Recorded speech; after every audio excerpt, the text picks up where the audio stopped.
No, no, no, no.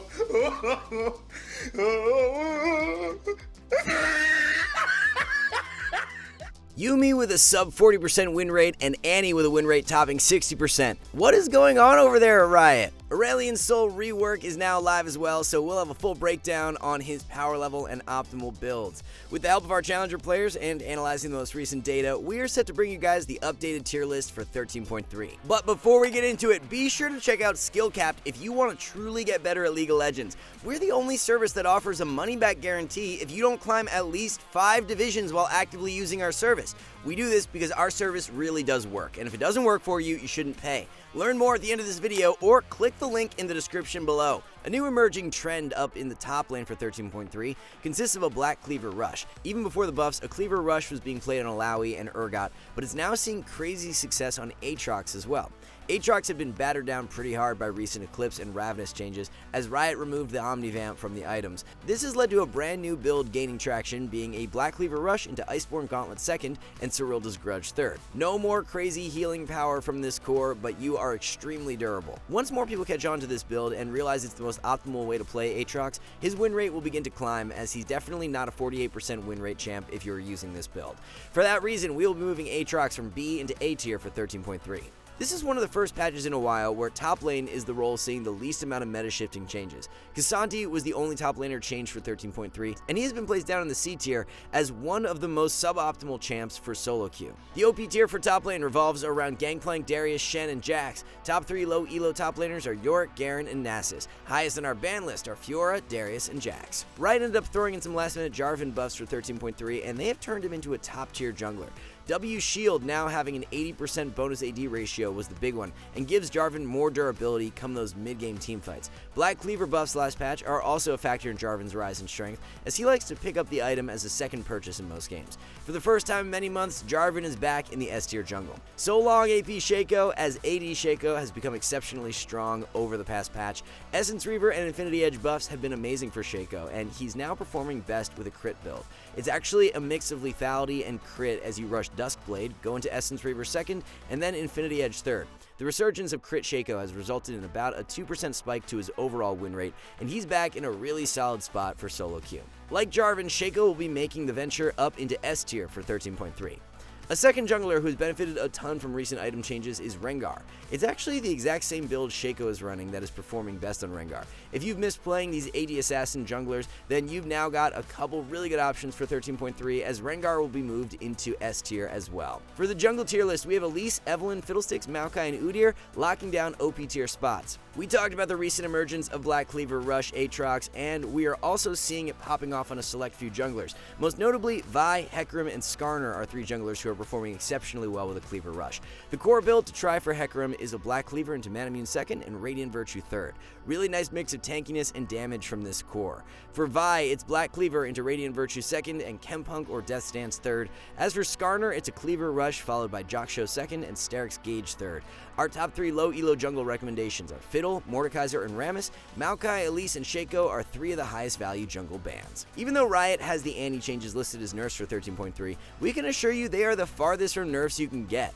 Passive E and Ultimate were all buffed and has led to Annie suddenly becoming the best mid laner in the game. By the time this video comes out, there may have already been some hotfix changes issued, so be on the lookout for those. Annie will be moving into an OP tier position for 13.3. Aurelion Sol rework has finally hit live servers, and he's looking like a really strong pick right out of the gate. The only champions most Aurelion players are running into issues against are Katarina, Fizz, and Zed. These high mobility assassins do a really good job at punishing Aurelion, so using a ban on one of them is a good idea.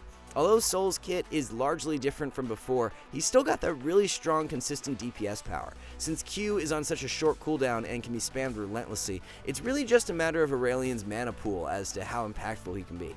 Lucky for him, Rod of Ages is in a great spot and is the perfect rush item. You can also go into Archangel's 2nd for even more mana and round out the core with Rylai's 3rd.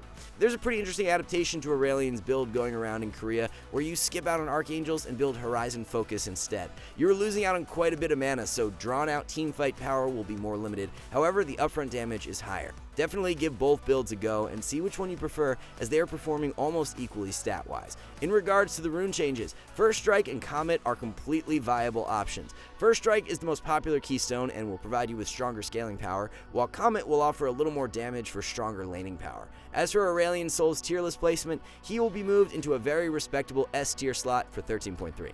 Mid lane tier list will once again feature only one champion in the OP tier, but instead of Anivia from recent patches, this time it's Annie.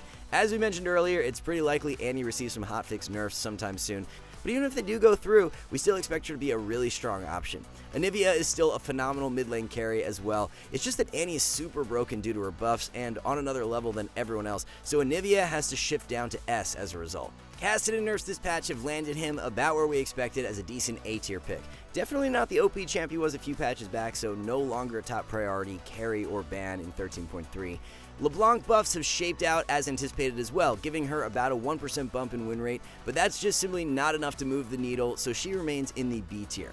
Optimal low elo mid lane carries are Swain, Malzahar, and Annie. Annie, Anivia, and Aurelion Sol are 3 of the highest priority bans. ADC meta hasn't shifted a whole lot for 13.3, but one champion making her way back into a very solid spot has been Sivir. Sivir was a huge winner from the item changes because she can now build Quickblade's second item, which offers a much faster power spike. It's actually ridiculous how much better Quickblades is performing than Phantom Dancer, as it's winning about 4% more. 50% of Sivir players are still building PD second though, so there are a ton of players who have yet to catch on to the power of Navori. For solo queue especially, access to more flat damage is often way more valuable than extended power from attack speed, as being able to capitalize on catch plays is made way easier with Quick Blades. Sivir is moving out of the B tier for the first time in a while and will be placed in A for 13.3. One ADC being given the bump into OP tier for mid-patch is Jhin. We really like Jhin's versatile builds right now and his ability to thrive with the melee supports that are being picked more often. Jhin is just as good when paired with mage supports too. If you're playing with a pokey support like Vel'Koz, Xerath, Ashe, or Zyra, you can run the lethality build and absolutely decimate lane with incredible burst. Ashe is currently one of the most played supports in 13.3, and the level 6 catch power from this duo is really not even fair. Crit build is excellent as well, and arguably more optimal than lethality in most cases, as being able to grab Infinity Edge second feels amazing for Jhin. The OP tier for ADC in 13.3 is being locked down by Jhin, Xayah, and Samira. A new strategy flying a little under the radar for ADC this patch is running the recently buffed Overheal. Overheal's shield is now stronger and is quite strong on a bunch of ADCs. Aphelios, Zeri, Misfortune, Caitlyn, Draven, Kalista, and Kog'Maw are the champions performing the best with the rune. In games where the enemy comp has a ton of heavy dive champs, or an assassin who will be trying to one-shot you all game, the value of Overheal will be much greater than that of Presence of Mind or Triumph. 3 of the best ADCs to climb low elo the fastest are Tristana, Misfortune, and Jhin. Draven, Xayah, and Samira are all really good ban options. Not only is Annie an amazing mid lane pick, but she's just as powerful in the support role too. Now that Annie gets her passive fully stacked when she loads into each game, you can take Q level 1 and use that to either invade or completely zone the enemy off farm in lane. Each shield strength being increased amplifies Annie's trade power, giving her more presence in lane. Level 6 all-in power is completely insane with the reliable burst that Annie can dish out. To enhance the catch power of Annie, you want to be rushing Shirelias as your mythic item.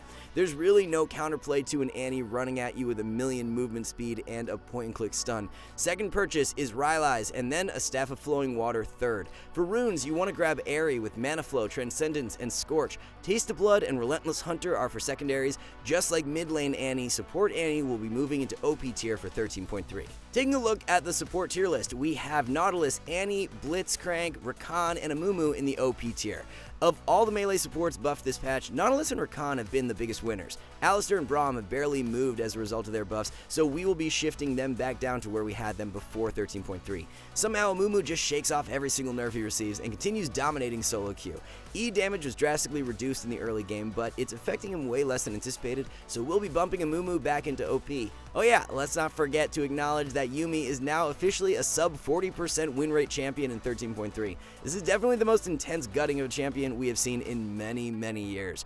Best low elo picks for support are Brand, Heimerdinger, and Zyra. On top of our ban lists for support are Blitzcrank, Nautilus, and Annie. Alright guys, before we wrap this up, let's tell you a little more about SkillCapped. So, we offer a 5-division rank up guarantee, and think that's a pretty crazy thing to offer. It's like a gym membership guaranteeing you'll get ripped. Your local gym would go bust if they offered that, right? Not us. We've offered this for years because our service really does work. It works so well, in fact, that we're able to produce by far the largest catalog of premium league guides on the internet. We add over 20 videos a week with over 1,600 guides curated into over 100 courses no one can compare. We've also sent challenger players into ELO Hell 714 times and counting, where they commentate how to carry live. They also respond to all questions asked. Sign up today for as little as $6.99 a month if you are serious about improving. So there you have it, guys, a complete update on the solo queue tier list as we reach the midway point of patch 13.3. Thanks for watching, good luck in solo queue, and we'll see you in the next one.